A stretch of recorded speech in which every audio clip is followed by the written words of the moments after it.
Namaskar. A warm welcome to World News and Indian Perspective on All India Radio. This is Abhineet Shukla, bringing glimpses of the major developments of the day from across the globe. Over the next half an hour, we shall bring to you the latest from the world of politics, economy, sports, entertainment and more. The headlines. G7 environment ministers agree to make efforts to reduce vehicle emissions.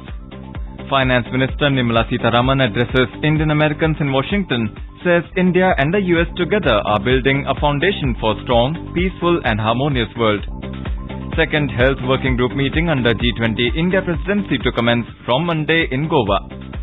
5-day Army Commanders Conference to begin from Monday to discuss emerging security scenario and other matters. International community condemns escalation of violence in Sudan's capital Khartoum and calls for an immediate end to fighting. Germany switches off its last 3 nuclear reactors exiting atomic power. And in IPL cricket, Mumbai Indians defeat Kolkata Knight Riders by 5 wickets at Mumbai. In another match, Gujarat Titans set a target of 178 runs for Rajasthan Royals in Ahmedabad.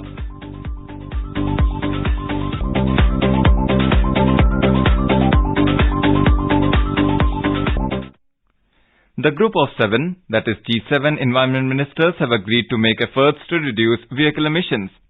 They want the level of carbon dioxide that was recorded in 2000 to be cut by half by 2035. The ministers wrapped up a 2-day meeting in Sapporo City on climate and energy issues.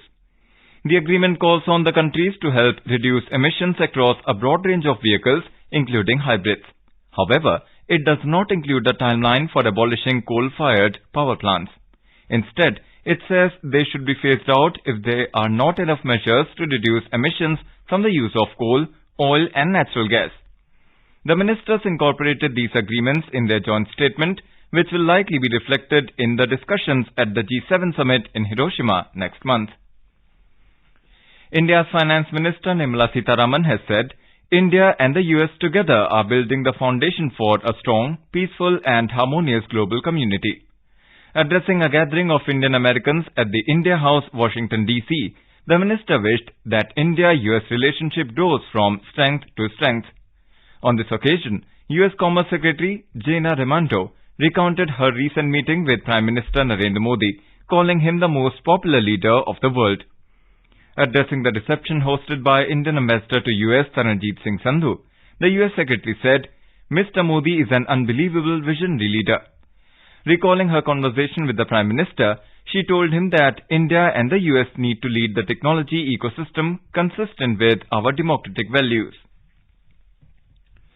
The second Health Working Group meeting under G20 India presidency will commence from Monday in Goa. More than 180 delegates from 19 G20 member countries, 10 invited states and 22 international organizations will be participating in the 3-day meeting. Additional Secretary, Ministry of Health and Family Welfare, Love Agarwal briefed the media ahead of the second Health Working Group meeting. He highlighted health priorities and India's leadership role in the Global South.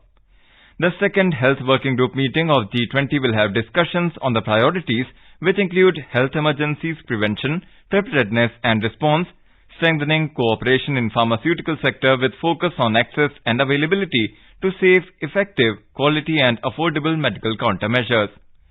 The focus will also include digital health innovations and solutions to aid universal health coverage and improve healthcare service delivery. The health track of G20 India presidency will comprise 4 Health Working Group meetings and 1 Health Ministerial meeting. Union Health Ministry said, India plans to host 4 side events along with Health Working Group meetings to enrich, supplement and support G20 discussions. A side event on digital health will also be held on the sidelines at Goa. G20 meeting of Agricultural Chief Scientists, that is MACS, will start at Varanasi on Monday. The 3-day meeting is being organized by the Department of Agricultural Research and Education, that is DARE, and Ministry of Agriculture and Farmers Welfare. About 80 foreign delegates from G20 member states will participate in the event. Dr. Himanshu Pathak, DG, Indian Council of Agriculture Research, told AIR News that this is the 100th event related to G20. In this meeting, we are going to propose Maharishi Program, which is Millet and Other Ancient Grains International Research Initiative, Maharishi. So we will be discussing with all our G20 member countries about the prospect of taking millet to other countries so that millet can be promoted, millet research can be strengthened. The second India-Peru Joint Commission meeting was held in New Delhi on Saturday, in which both the sides reviewed their traditionally friendly relations and discussed ways to take forward cooperation in areas of mutual interest, including trade and investments.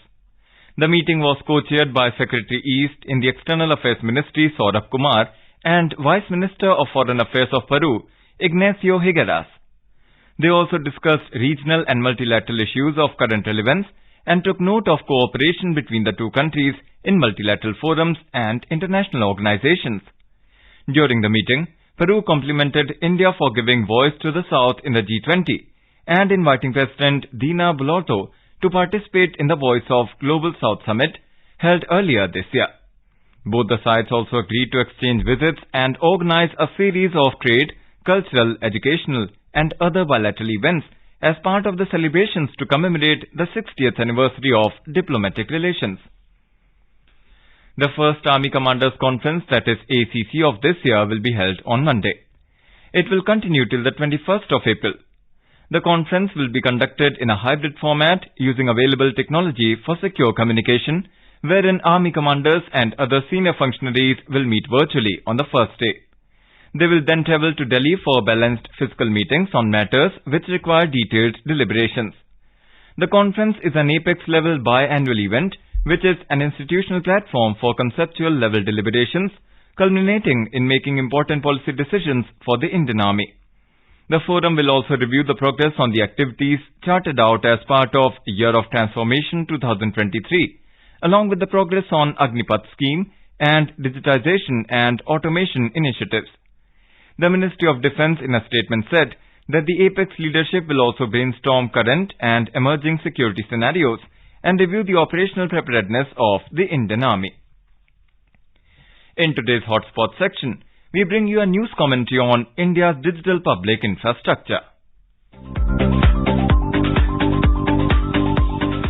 Welcome to this discussion on digital public infrastructure, Dr. S.P. Sharma. We all have seen in the past couple of years, all these infrastructure facilities like, Jan Dhan, Aadhaar, UPI, CoWIN. You can go on, naming them DigiLocker. We have seen the impact, in the last almost 7-8 years. But tell us about the, socio-economic impact of this, digital public infrastructure. Yes, firstly I would like to mention that India is the fastest moving economy, not only in the growth trajectory, but also in the digitization process.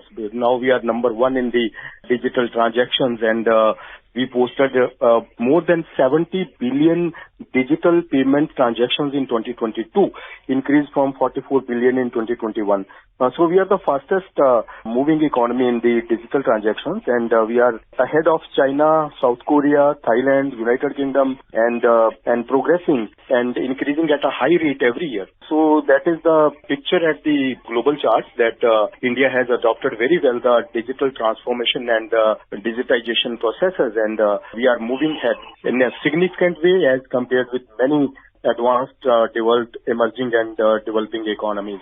So how the digital processes and the transformation is taking place and how this is benefiting the people at large. Firstly, I would like to mention the Aadhaar, which is a great transformation of the Indian economy, and that is the national identity, and we have the Aadhaar card to show the residential proof and our credentials, which is majorly based on the digital processes, and with the support of the digital processes, we were able to make it possible and a great success for the Indian economy. And I believe now each Indian holds the Aadhaar identity, which is provided by the Government of India. So then the UPI, which is called the Unified Payment Interface, which is again a great success, which facilitates the transactions, the financial transactions, and then as you mentioned, the DigiLocker, which is again an online storage platform, which is also providing a great support to the people and the economy and the businesses.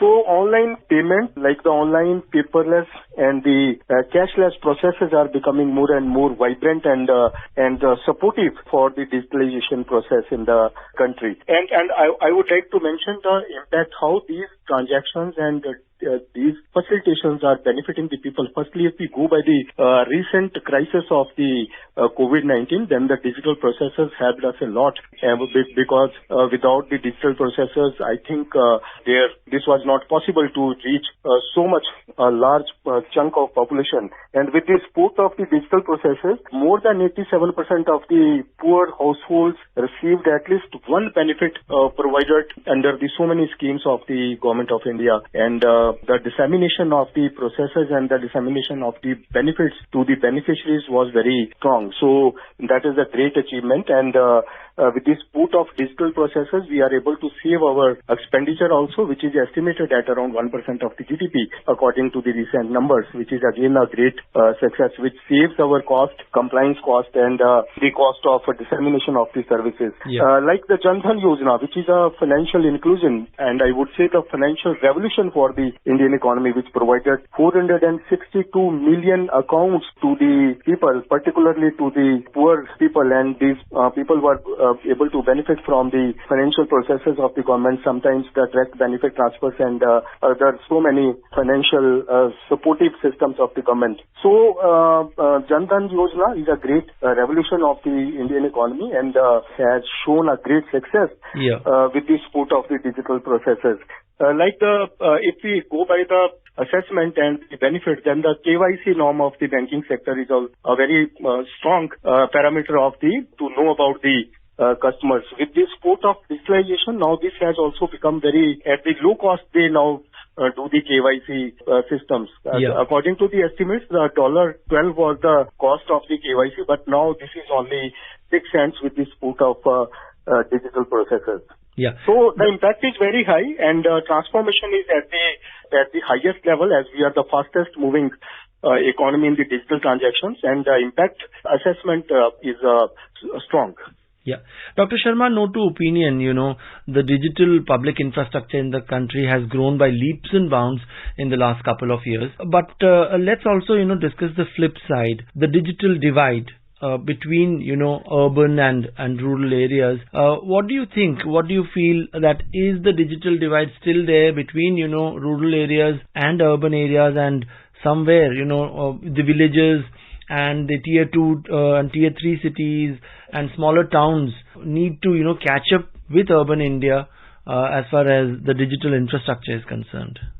Yes, because every process starts from the top of the pyramid, and I think the transformation has took place in the large metropolitan cities and then the tier 2 cities, but still we have to move forward in the transformation in rural areas, like the rural economy, which is 67% of the total economy, and 67% households are still in the rural areas. So they have to be benefited from the such great transformation, which is for the benefit of the people and to create welfare activities for the economy. I think the most important ingredient is the awareness about the digital processes. Sometimes the people are not aware about the policy process that they can submit digitally such kind of papers, and they sometimes are not knowing the process for the submission. So we have to firstly, number one, to create that awareness processes, and number two, the training programs for them, so that they are able to submit their papers digitally, and they are aware about the benefits, and they are able to get the benefit of such transformation. And I would like to mention that during the COVID period, the vaccination process greatly benefited the whole India. So there was no divide of the urban and rural, and every citizen was knowing about the digital process of the vaccination, and they were knowing that there is a process of digital system, that they will get some information at their mobile phone, and there will be a certificate also which is provided online in their mobiles.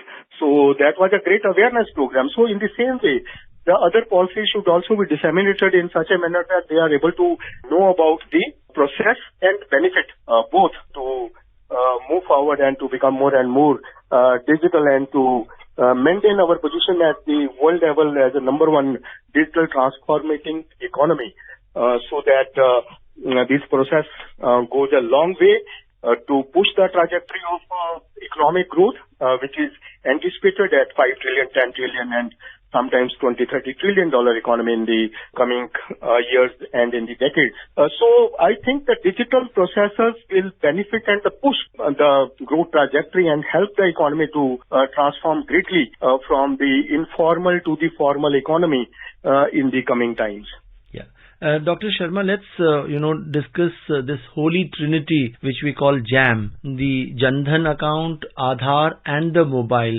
In the year 2014, when the Honorable Prime Minister started this initiative of Jan Dhan accounts, it was probably forethought on the part of the Prime Minister and the government that this would be needed in times to come, which has been proven correct down the years, that this trinity of Jan Dhan account, the Aadhaar and the mobile being used for all digital transactions. So don't you think that was really commendable on the part of the government? Yes, I must say, and I must put on record the thought process and the longer term vision of the government that anticipates the coming times trajectory, how the economy should transform to become more and more modern and to become more and more visible in the global charts with the support of such kind of schemes. And I would say that adoption of the policies and the procedures by the people and facilitated by the government is commendable. And going forward, as the government is anticipating that we are going to become one of the developed economies by 2047. So this is the Amrit Kal to become a developed economy by celebrating our 100 years of independence by 2047. I think that is going to become a major support to the economy, as said by our Honorable Prime Minister, that yahi samay hai, sahi samay hai. So I believe that we are going in tandem with the thought process of the government, and we are going to become a developed economy with the support of such kind of bold moves by the government and transformation adopted by the people. Yeah, Dr. Sharma, let's hope that the digital divide and the gap narrows in times to come, and the digital public infrastructure grows by leaps and bounds and helps the entire population of our country. Thank you so much for joining us in this discussion. Thank you very much.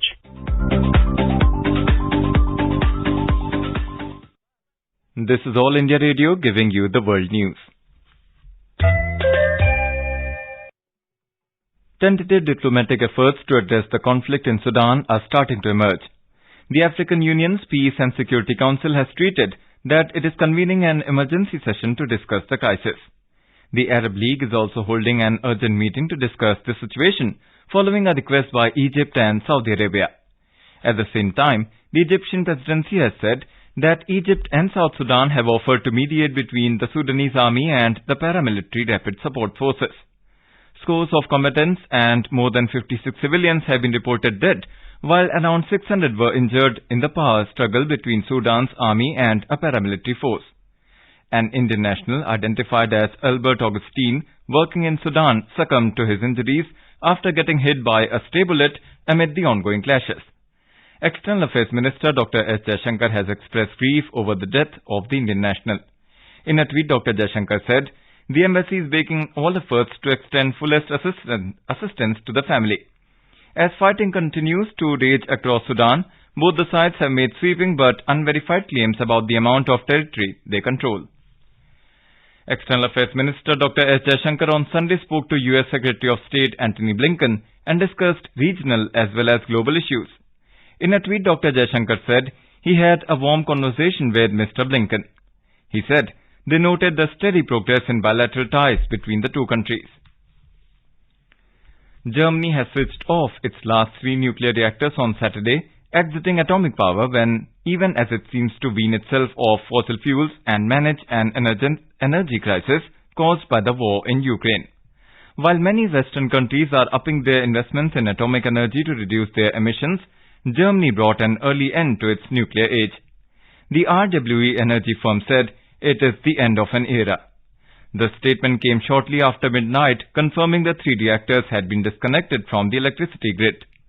Germany has been looking to leave behind nuclear power since 2002, but the phase-out was accelerated by former Chancellor Angela Merkel in 2011 after the Fukushima nuclear disaster in Japan. The High Commission of India opened its 16th visa application centre in Kushtia town of southwestern Bangladesh on Sunday. High Commissioner Pranay Verma inaugurated the new India Visa Application Centre, that is IVAC. Member of Parliament from Kushtia 3, Mehboobul Alam Hanif, was also present on the occasion. This IVAC will provide greater ease and convenience to the residents of Kushtia and its adjoining areas seeking visa services for visiting India. Speaking to the media after the inauguration of the new centre, Pranay Verma highlighted the efforts being made to constantly improve visa facilities for the people of Bangladesh. He expressed hope that the new centre will further strengthen the people-to-people contacts that are at the core of India-Bangladesh relations, rooted in their shared sacrifices during the Liberation War of 1971. In Dubai, 16 people have died and 9 sustained injuries as a massive fire ripped through the 4th floor of a residential building. A Dubai Civil Defence spokesperson said the fire broke out in Al Ras on Saturday.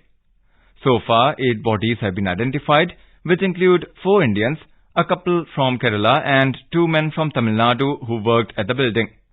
Expressing his deepest condolences to the families of the deceased, the spokesperson said that urgent medical aid was provided to the injured even as firefighters worked to put out the blaze. According to the Civil Defence, preliminary investigations showed that a lack of compliance with building security and safety requirements caused the fire. In Bahrain, the Indian Embassy has successfully facilitated the rescue of a Goan woman who was falsely detained in the country. The woman, a resident of Raibandar, Goa, had arrived in Bahrain earlier this year on the promise of a job, but was falsely accused of theft when she declined the job. Her mobile phone was also confiscated. With the efforts of a family member who filed a complaint with the Crime Investigation Department in Mumbai and the close collaboration between Mumbai Police Commissioner Vivek Phansalkar and the Indian Mission in Bahrain, the local authorities acted swiftly and got her released. The Central Bureau of Investigation on Sunday questioned Delhi Chief Minister Arvind Kejriwal in the Delhi Excise Policy case at its headquarters in New Delhi. Earlier, the investigation agency had issued summons to Mr. Kejriwal for questioning in connection with alleged corruption in the formulation and implementation of the now-scrapped Delhi Excise Policy for 2021-22. The investigation in the Delhi Excise Policy case began last year after Delhi Lieutenant Governor Vinay Kumar Saxena recommended a CBI probe, citing discrepancies in the policy. CBI had lodged FIR against 15 accused in this case for alleged violation of rules and procedural lapses in the policy. Former Delhi Deputy Chief Minister Manish Sisodia, who is among the 15 accused named in the FIR, was arrested by the CBI in February this year. The new excise policy was later scrapped amid allegations of corruption and irregularities in its drafting and implementation. Prime Minister Narendra Modi has praised the SCO Millets Food Festival at Taj Mahal Palace in Mumbai.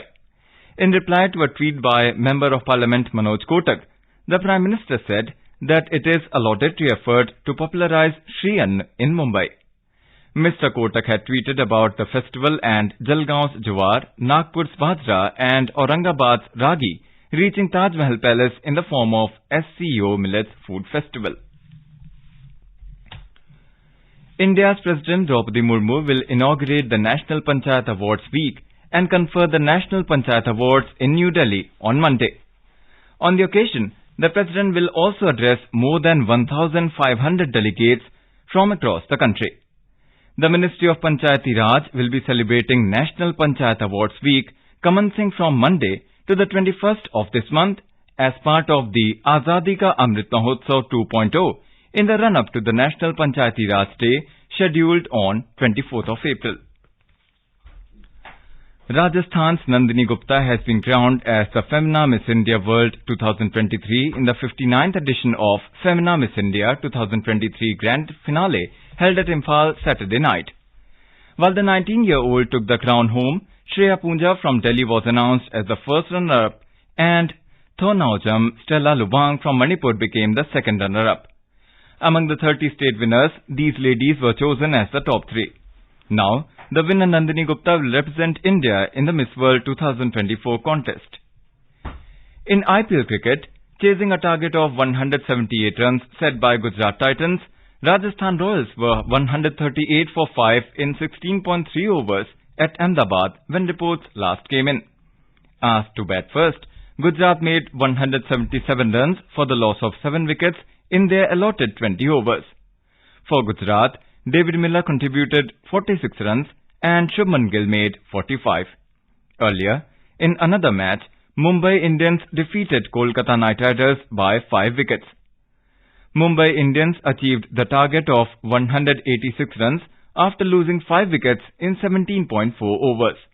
For Mumbai, Ishan Kishan scored 58 runs, Suryakumar Yadav 43 and Tilak Verma scored 30 runs. For Kolkata Knight Riders, Suyash Sharma bagged 2 wickets. Sent into bat, Kolkata scored 185 runs for 6 wickets in the stipulated 20 overs. Venkatesh Iyer made a superb 104 off 51 balls. And now, let us take a look at the major developments around the world as reported in the foreign press. The Guardian writes, Sudanese army launches air strikes on the rival forces base near capital. The Globe and Mail reports 7 dead after gunmen shoot up resort in central Mexico. The Globe and Mail reports South Korea fires warning shots after North Korean boat crosses sea border. The Straits Times writes, Japan PM Kishida vows safety of G7 meetings after smoke bomb attack. The Straits Times reports, China launches weather satellite. Flights avoid no-fly zone to north of Taiwan. The Wall Street Journal reports, Iran makes fresh push to force women to wear hijab. The Financial Times reports, Panama expects to escape watchdog's money laundering grey list this year. And the Japan Times reports, Iraq's ancient treasures sandblasted by climate change. A quick look at the headlines once again. G7 environment ministers agree to make efforts to reduce vehicle emissions.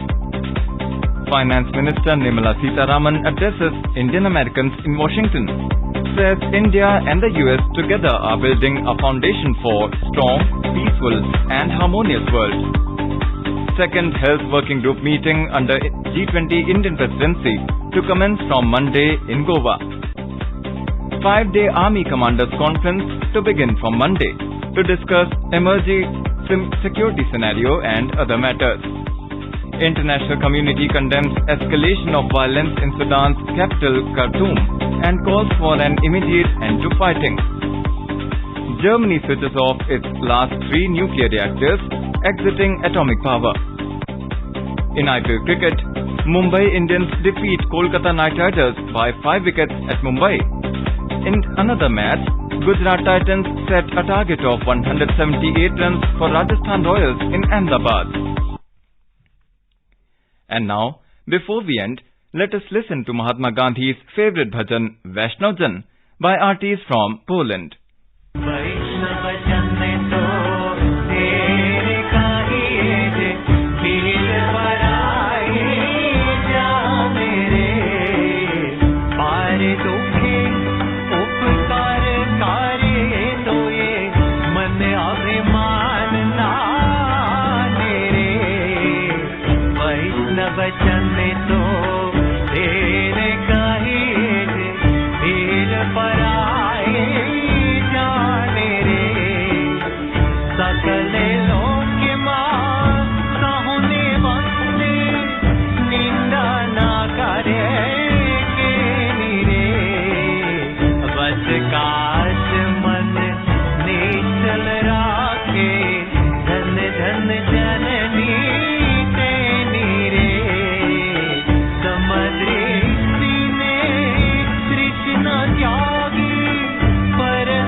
And with that, we end this bulletin. We'll be back at the same time tomorrow with the next edition of World News.